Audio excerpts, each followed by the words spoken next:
মোগল আমলের মসজিদ ও মঠ।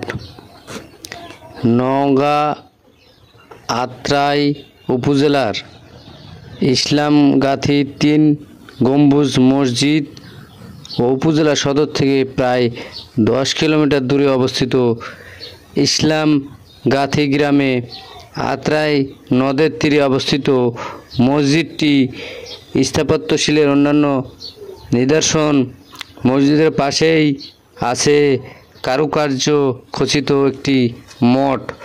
প্রত্যন্ত গ্রামে প্রাচীন এই স্থাপনা দুটি অনেকটা দৃষ্টির আড়ালে পড়ে আছে। সংস্কারের অভাবে হারিয়ে যেতে বসেছে স্থাপনা দুটি। পুরনো এই মসজিদ ও মঠের স্থাপত্য রীতিতে মোগল ভাবধারার ছাপ সুস্পষ্ট। এগুলো ঠিক কত সালে বা কে নির্মাণ করেছিলেন এ সম্পর্কে সঠিক কোনো তথ্য পাওয়া যায়নি।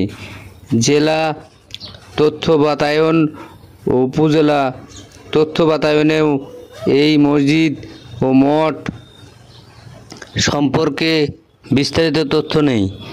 বাংলা পিডিয়ার তথ্য মতে মসজিদটি সপ্তদশ শতাব্দীতে মোগল আমলে নির্মিত।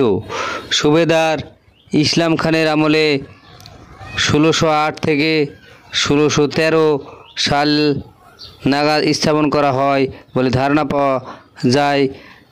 মঠটিও একই সময়ে প্রায়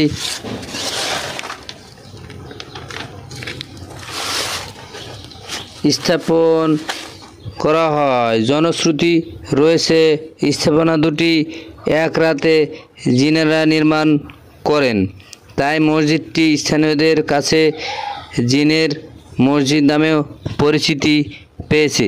এলাকাবাসী জানান, প্রায় 400 বছর আগে মসজিদটি নির্মিত হয়। তখন পাশেই প্রায় 40 ফুট উঁচু একটি মঠও নির্মাণ করা হয়। মঠটিতে খোদাই করে অঙ্কন করা হয় বিভিন্ন প্রাণীর ছবি।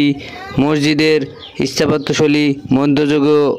অন্য সব স্থাপনার মতোই মূল ভবনটি উত্তর দক্ষিণ লম্বায় প্রায় 17 হাত এবং পূর্ব পশ্চিমে এর দৈর্ঘ্য প্রায় 4 হাত। ছাদের উপর একই সারিতে আছে 3টি গম্বুজ। মসজিদে একসঙ্গে 16 জন নামাজ আদায় করতে পারেন। ইসলামগাথী গ্রামের সত্তরোর্ধ্ব করিম প্রামাণিক বলেন, দাদারা ধারণা দিয়েছিলেন প্রায় 400 বছর আগে এগুলো নির্মাণ করা হয়েছিল। মসজিদের ইমাম আকরাম হোসেন বলেন, ঐতিহ্যবাহী মসজিদটি দেখার জন্য প্রায় দূর দূরান্ত থেকে লোকজন আসেন।